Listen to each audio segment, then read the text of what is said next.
to the How to Spark Success show. I'm your podcast host, Liz Hamlet, and I'm a success coach and business mentor. I'm also founder of Spark Succeed. So this is the podcast where I have conversations with smart and savvy business owners, thought leaders, and people doing really amazing stuff around the world. So I've got an absolutely delightful guest for you today who's joining me all the way from Melbourne in lockdown again. He is a leadership and communication expert, a trainer, a speaker. He's also the author of Lead the Room and the podcast host of Phone Calls with Clever People. So I'm looking forward to finding out more about that. So welcome to Shane Hatton. Liz, it's so great to be having a conversation with you. I've been following some of the stories that you post about this podcast and the conversations you've been having. And so when you reached out and said, hey, could we have a conversation? I was like, of course. Why wouldn't I want a conversation with you? Yeah, and I'm so excited because you have been doing your own podcast and you, like I said, you're looking super professional. Oh, thank you. I feel like I need some headphones.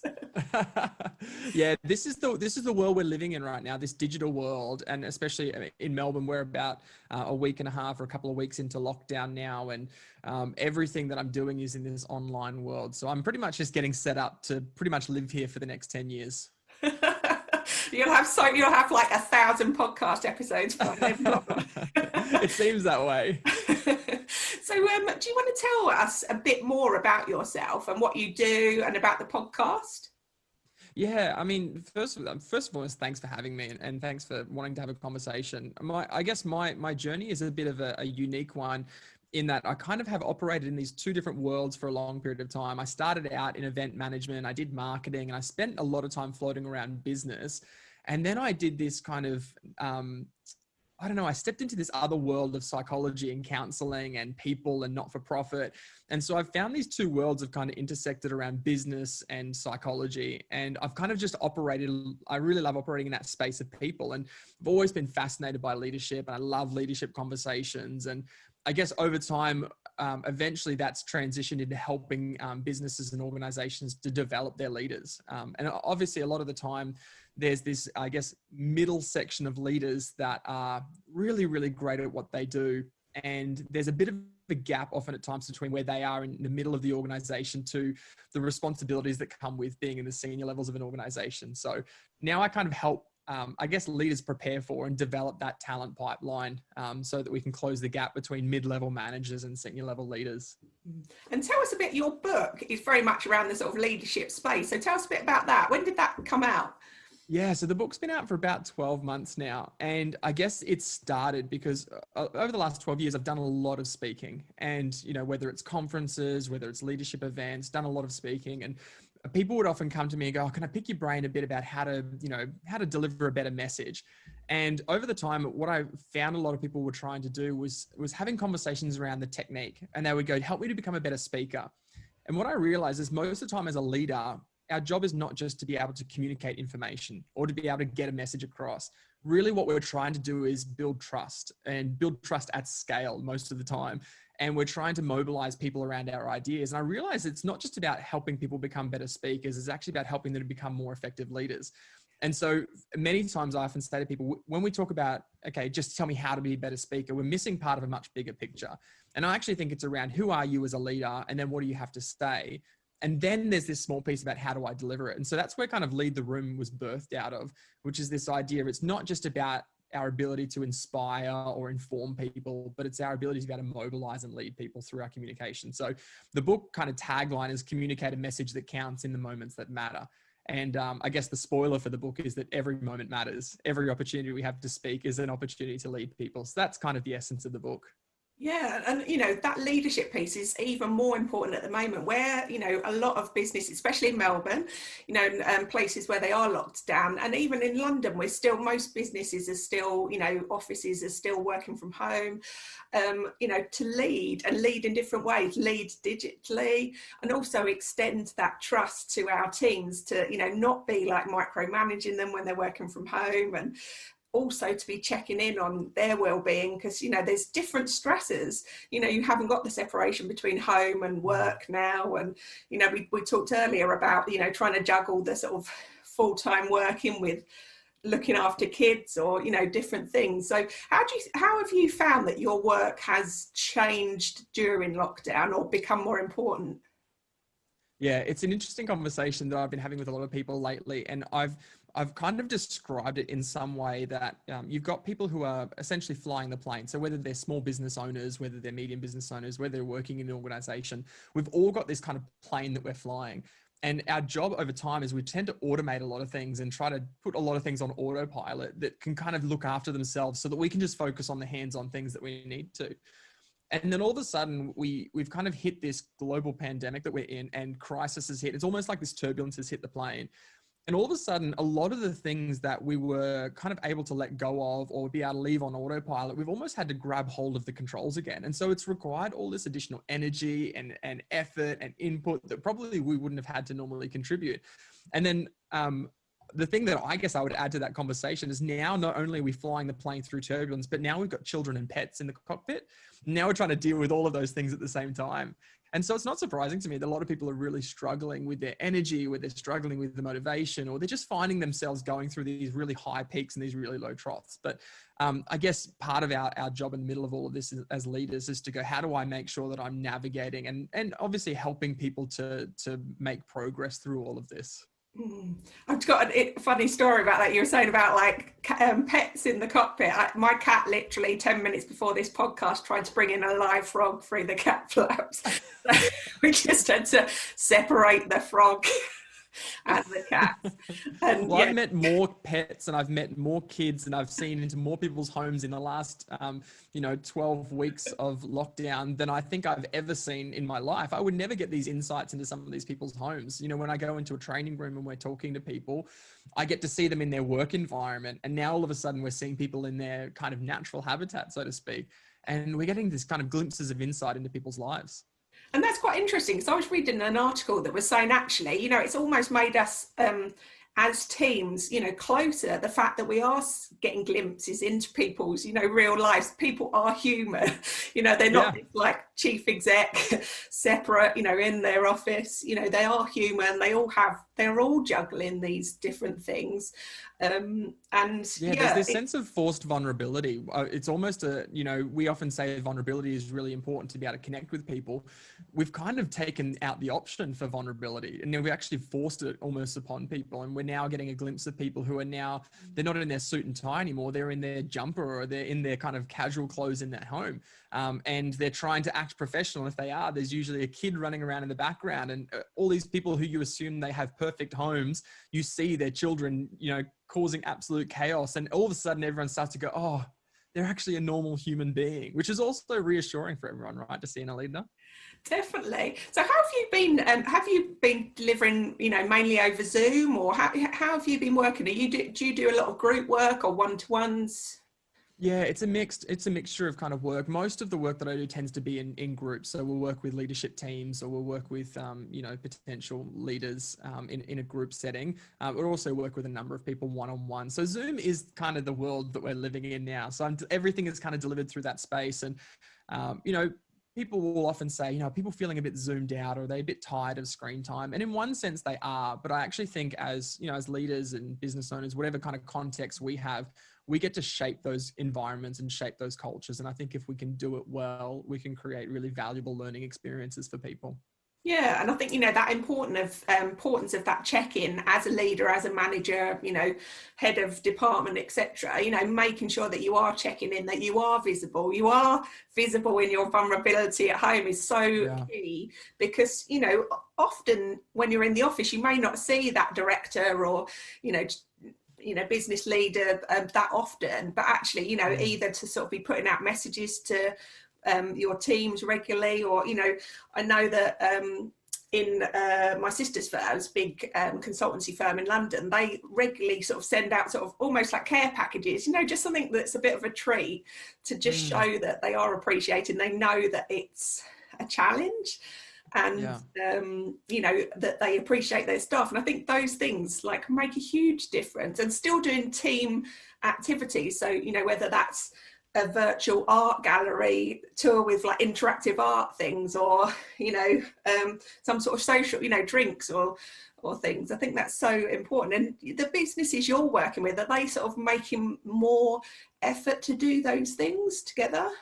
I think the good ones are. I think that the people who are leading well through all of this are recognizing that this is, it's obviously a moment of uncertainty, and there's a moment of challenge, and we're dealing with a lot of the challenges of this current climate. But at the same time, the good organizations are recognizing that they can do something that really recognizes and rewards their employees and makes it a really valuable experience. So like I was talking to someone just the other day, and they've been doing, because they would normally do team offsites, and now they're doing home sites, and though they're creating these experiences in people's homes where they're connecting over Zoom, and they're having the same kind of experience that they would normally get if they were going off site, but they're creating it in their home. And then someone else was just saying that they recently did they did like a Kentucky tour in their home with their team. So they basically sent them a gift pack with all these different items for different locations. And throughout the Zoom webinar, they would unwrap different packages and it would have different locations, and they did dancing experiences. And I think, again, like, just because we're in what is a really challenging situation doesn't mean we don't have the opportunity to create really memorable experiences for people. I love that. And that's, they will probably remember that for years to come, much more than just an away day or something, like drinks. People will deeply remember how they were treated through times of difficulty, as much as they remember how they were treated when things were normal. And so again, whether you're a business owner or a business leader, right now is an opportunity to not just let it become another thing that we go through. Like, teams get forged in crisis. Teams come together in moments of uncertainty. And if you can leverage those well, these become the memories and the experiences that we talk about for years to come. And it's quite interesting to say, like we were talking about adapting and, adjusting to your new work environment, whether that's got kids in or pets or frogs. Yeah, all of those things. God, hopefully it'll stay outside today. But I've been reading quite a lot about, in sort of HR magazines and different things about, actually when people are starting to return to work, they're expecting a huge spike in mental health problems, whether that's sort of the anxiety of coming back or sort of readjusting back to office life. I mean, do you do anything about the sort of mental health element in what you do in the leadership sphere?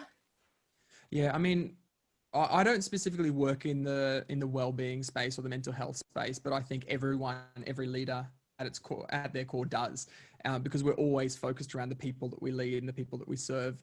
And this is a conversation that's coming up quite a lot about how do we help people who are not adjusting to this time well.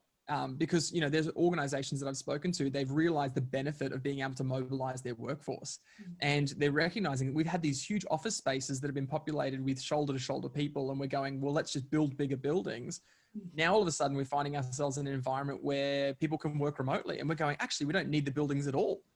And so in the process of that, for many people in the organization, they find it really liberating. It's this great experience to be able to, now I get to work from home and I get to have a bit more flexibility.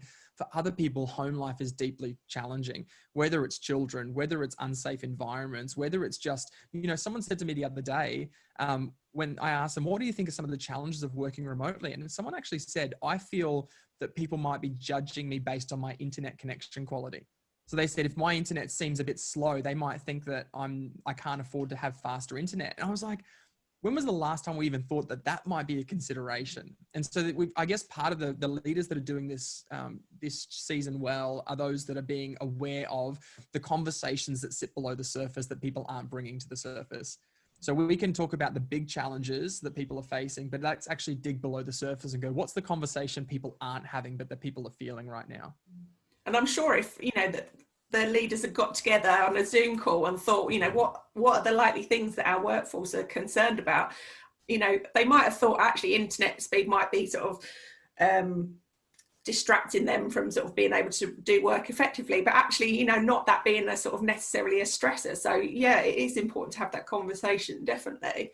So sort of taking us back to how to spark success, what would you say has been the biggest factor in your success personally and in your career? It's such an interesting question. I know you ask this question to people and go like, what is it that has helped you become successful? In many ways, I still feel like I'm on this journey of what it looks like to be successful. And I think one of the big challenges is around what each person would define as what does success look like for me. And I love this quote by Stephen Pressfield. I think it's in The War of Art. And he says, most of us have these two lives. There's the life that we live, and there's this unlived life within us. And between those two stands this resistance. And I've always loved that concept of there is two lives. There's the life that we live out day to day, and then there's this kind of unlived, untapped potential life that sits within us. And I feel like for me, the reason why I'm saying that success still feels like a bit of a journey for me is I feel like I'm still closing the gap. And I reckon there might be people who are listening that might resonate with this feeling of like, I don't feel like I'm successful. And I reckon that if there's this ability to each day get up and get out of bed and close that gap just a little bit more, then you're in this process of success. And I reckon that's just absolutely okay. So for me, like my success right now, the things that I feel like have helped me kind of get to this place where I'm feeling successful is that every day I'm trying to close that gap between the life that I'm living out day by day and this kind of unlived potential that sits within me. And you mentioned resistance, because that's one of the things I talk to my clients a lot about, is sort of resistance and, comfort zone, and sort of extending your, stepping out of your comfort zone, and your comfort zone growing. So you have to keep taking challenge. So, what are some of the things that you find, are really pushing you at the moment in that sort of comfort zone area? Because, it's great to be doing that, but it does feel uncomfortable sometimes. So what's your sort of learning? It's deeply uncomfortable. And I think it's deeply uncomfortable to find yourself in a space where you're outside of what's familiar. And I think in many ways we feel really comfortable in the things that feel familiar to us. And all of a sudden it's like kind of growing into a new pair of shoes, or it's like, it's trying on something new for the first time that doesn't quite fit you yet. And it's almost like that sense of like, I'm not quite there yet, but I'm stepping into it. And it doesn't quite feel like it fits me yet. But then it's like, you don't want to be stuck in things that don't fit you anymore, that they're actually too small for you and you need to get bigger as a result of it. So there's this nice, happy medium that's like where I'm in my comfy place where things fit nicely. And I don't want it to be too small and I don't want it to be too big. But I think I'm constantly trying to find myself in environments that feel too big for me, because it allows me to sit in that place where I go, okay, here's where I can grow. I remember years ago, someone saying to me, like, you can be a really big fish in a small pond, or you can be a small fish in a really big pond. And I go, it feels way better to be a big fish in a small pond, because you get the admiration, you get the, the accolade of being, a big fish. But the moment you step into a bigger pond, you actually realize that there's so much more potential that sits within that. So I guess the practical side of that for me is I'm constantly asking myself, how do I find myself in a bigger room or a bigger environment? And it may not necessarily be the numbers of people, but just the stature of the people that I'm around. And so I'm in an amazing tribe of thought leaders and experts here in Australia. And for me, that community just makes me bigger. And every time I walk in there, I don't feel small, but I recognize that I'm part of something bigger. And I think that continues to put me in that environment where I feel a little bit uncomfortable. Yeah. And, like we both talked recently, we both since lockdown really started doing the podcasting.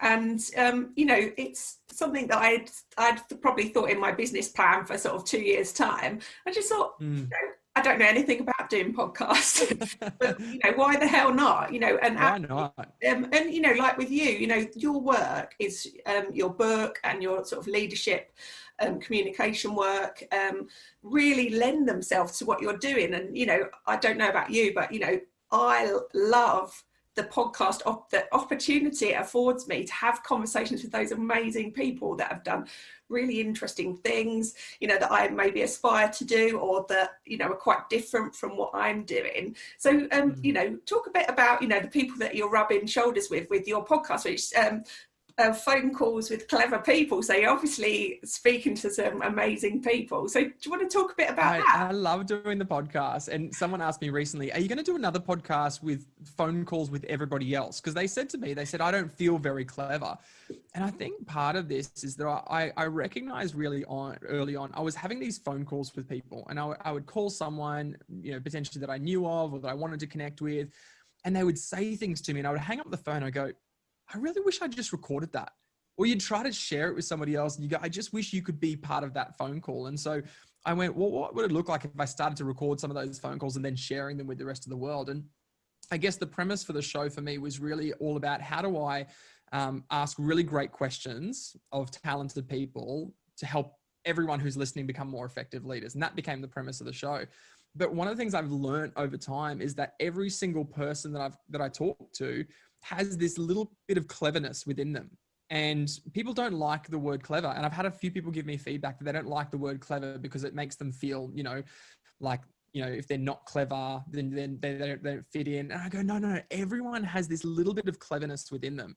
And potentially it's, your experiences, it's your life, it's all the things that you've done. And if you could tap into that and share that with somebody else, then there is so much rich value in that. And so that's been part of the fun experience for me, is being able to talk to all these different people and they go, well, they often say to me, what do you want me to talk about? And I go, just tell me about your cleverness. Tell me about what's exciting you lately. So we've talked about topics like adaptability, and we talked about communication, and we've talked about, I did a podcast today on check-ins and like, are you okay? And making sure someone else is all right. I did something recently on budgets and finance, and so all these kind of different topics, but all relevant for leaders. And so, yeah, everyone's got this cleverness we can share.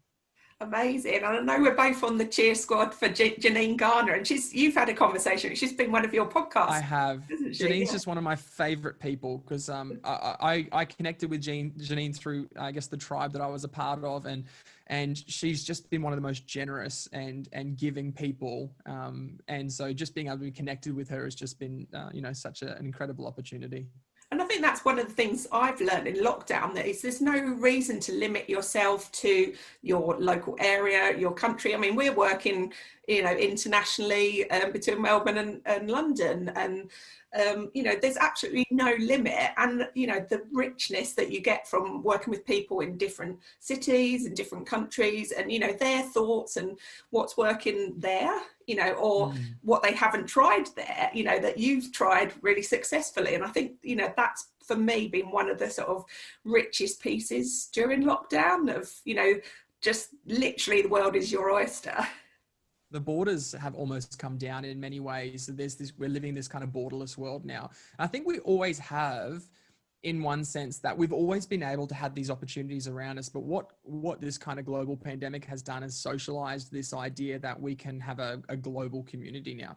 And so a lot of people, like someone said to me recently, they had a project that they had, essentially this remote working project that had like a 10-year timeline attached to it. They were saying this, to kind of outwork this at our scale, is going to take 10 years. They did it in 2 weeks when the pandemic hit. And now all of a sudden people who go, I couldn't jump on a Zoom and do a meeting. And now, like, that's second nature to them. So I think in many ways it's opened up this new possibility and this new world for us to connect beyond our own kind of geography. And I think it's definitely, like, I've experienced that in terms of sort of expediting the sort of flexible and remote working agenda, because, I remember, it must have been 6 years ago in my corporate life, having those conversations about, we have to have this desk ratio for, how many people per desk, and people aren't, and the teams aren't going to be able to work effectively. And, literally overnight, really, that was all everything smashed. changed. Yeah. So one of the things, because obviously I follow you and I'm a fan on social media, that I know that you do, is you're a runner, and I love the fact that you're waiting to be sponsored by Nike. I've called them out every day. Waiting for sponsorship, hashtag. Yep. But what would you say are your success habits on a sort of daily, weekly basis for you? Yeah, I mean, great question. And I think the success habits for me are just more around my life habits that help me to kind of be successful, and they kind of bleed into every area of my life. Running's a big one for me. And it hasn't always been. I definitely found lockdown and this kind of year to be a time where, when it was like, you only get an hour of exercise a day, I'm like, okay, well, I'm going to take it whether I want it or not. And so I started to getting into running a little bit. When I was writing the book, a lot of the conversation that I was having around success habits are in the book there. And I said, there's kind of 4 practices as a leader that I try to get into the habit of. And I imagine it like this room that's being furnished with different kind of furniture. And the furniture kind of triggers a metaphor for me. And I imagine the furniture of having a bed, a table, a chair, and a lamp. And those are the kind of the 4 kind of spaces that I think are really important to develop habits around. The bed for me is symbolic of a place where we just rest and relax. It's that place where you can switch off, you can disconnect. And I think there's so much research that goes around the importance of sleep. There's so much research, the importance that goes around just being able to stop and to rest. I actually think it's one of the most underrated success habits, is just getting a full 8 hours of sleep every night. So the bed for me is one of those things. The second one is just a table, and table for me is this kind of picture. I don't know what your experience is like, but I often imagine a table with all of your friends and family around it, and you're eating together, you're playing board games, you're arguing with each other, you're talking about life. And for me, table is symbolic of this place of like this community. And I think especially whether you're a business owner, community is one of those important success factors. You know, for me, it's about a tribe of care, which is around who are the people that care for me? Who are the people that I can go to that see me, that get me? And I think that's probably the second one. The third one for me is the chair. And it's the one that sits in the corner. And I have this kind of space where you go and you sit in it and you reflect. And so whether it's you read a book, whether it's you journal, whether it's you grow, it's just this space to think, learn and grow. And that's the kind of space that I think is about reflection. And then the last one is this kind of lamp that sits in the corner. And the lamp always kind of is symbolic for me of the things that light you up, which is like, what are the things that give you energy? Like whether it's, you know, it's designing or painting or, you know, it's sport or it's running, whatever those things are that kind of give you energy. I think that's the really, really important thing. So yeah, like a place to rest, a place to connect, a place to think, and a thing that gives you energy.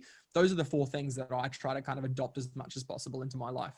Yeah, that's, you know, so well-rounded, because all of those things have been particularly important, you know, over the last few months for everyone, in terms of, you know, perhaps even that time to rest, because for many that sort of work day just sort of bled into our rest time, you know, and even losing the commute for a lot of people, which was their time to perhaps, you know, download after work, between getting home to, you know, perhaps some different stresses.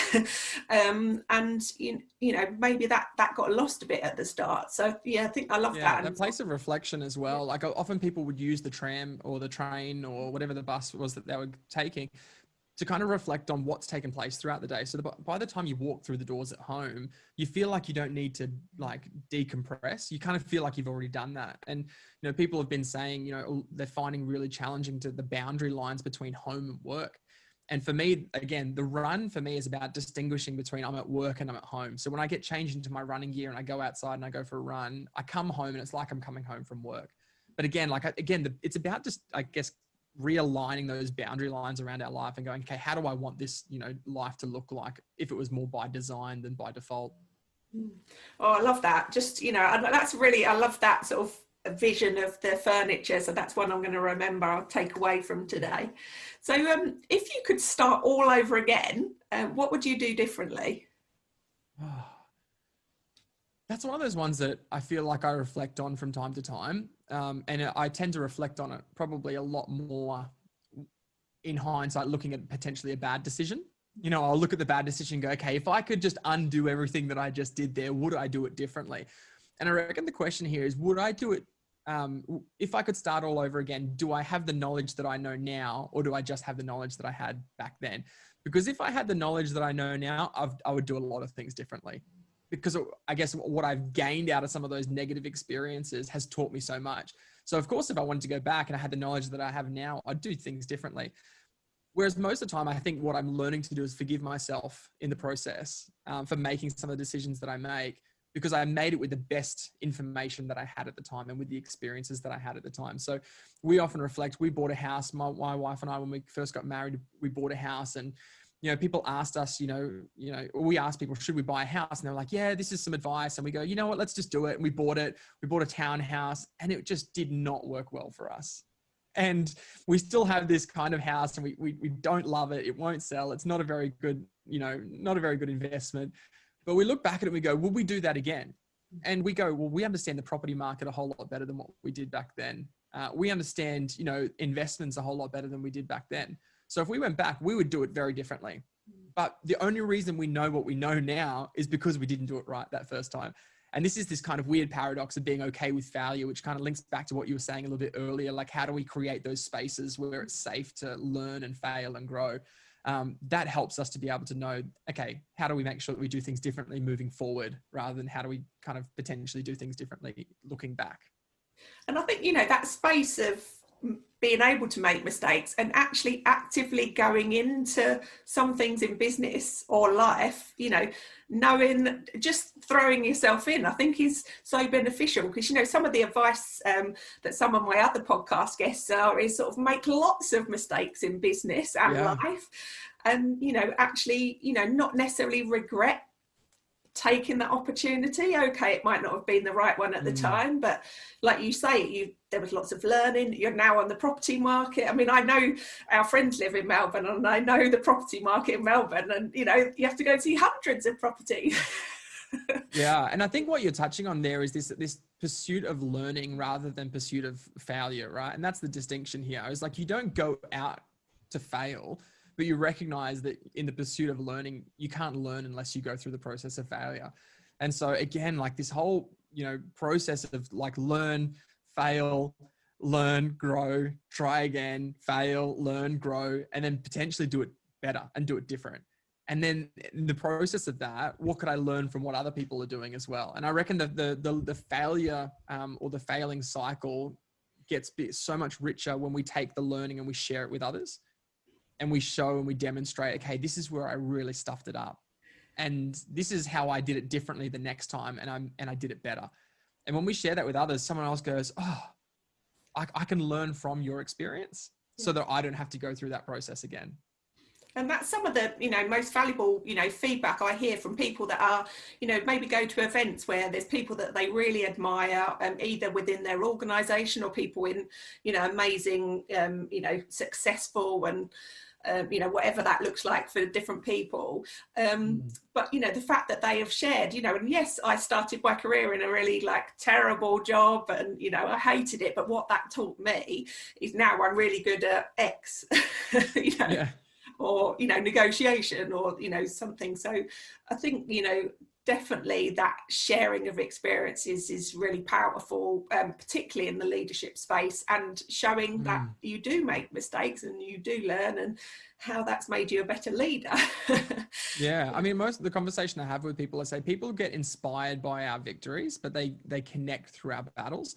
And we might hear someone and they go, you know, this is what I'm doing. And you might look at them and go, that's so inspiring. But then you disconnect. There's that sense of like, it's good for you, but it's not good for me. But then all of a sudden, when they start to share the battles that they've gone through, or the challenges they've experienced, now all of a sudden I can see me in you. And I go, okay, if you can do that, maybe I can do that. And that's just the value of this vulnerability and the sharing of failure. And that's great, because talking about sharing leads me really nicely to my next question, which is you've obviously rubbed shoulders with some amazing, clever people in your podcast and in your sort of leadership career. So what would you say has been the best piece of advice that you've received about sparking success? I mean, there's so many things in different domains that people have talked about in terms of that are helpful to become more effective as a leader. I actually reckon if I was to draw this common thread, not necessarily about what a person said, but what I've experienced and what I've observed about things, it would be this idea that people tend to rise to the standard of your belief in them. And what I recognize is that along the way, all these really clever people, these really successful people, somewhere along the line, somebody spoke this deep belief into them. And when they heard it and they got it, it almost set a standard for them to go, I could step up to that. And contrary to that, people get really limited by words that people have spoken over them at some point in their life. They've lowered the standard of belief in them, and it really puts a ceiling on a person. So I reckon the best piece of advice that I've had and that I could give to someone would be going, how can you keep raising the standard of belief for the people that you're speaking into over their life? Oh, I love that. And I could talk to you forever, Shane. So I love our conversation. Let's just do it. Let's just do a week-long podcast. No sleep. It'll be fun. We'll be delusional by the end. So if people want to find out a bit more about your work, about your podcast, where's the best place for them to go and find out? Yeah, I mean, the best place, you can check out my website, which is just shanemhatton.com, but LinkedIn's the best place to connect with me. That's where I hang out. That's where I have fun. And then you can check out the podcast, which is just phone calls with clever people on all the kind of usual platforms. Oh, amazing. So I'm going to have a more of a listen, because I know you are working on some more episodes, aren't you? Yes, I can't wait for them. They'll all be out very soon. Oh, that's really exciting. Some more clever people sharing some of their journeys and mistakes and learnings and everything. So really look forward to that. Well, thank you so much, Shane, for joining us here today. It's been really interesting to hear your take on lockdown leadership and all things between. It's been such a fun conversation. Thank you so much for having me. Ah, it's been a delight. And for listeners and viewers today, if you'd like to join me for the next episode, I'll be joined by Pat Headley from the US. She is author of Meet 100 People, which is encouraging young people and all of us to meet people, to make valuable connections and lifelong connections, and how that can help your career. She's also an investor, investing in and advising on growth companies. So that'd be really interesting to hear about her book and about her work in investing.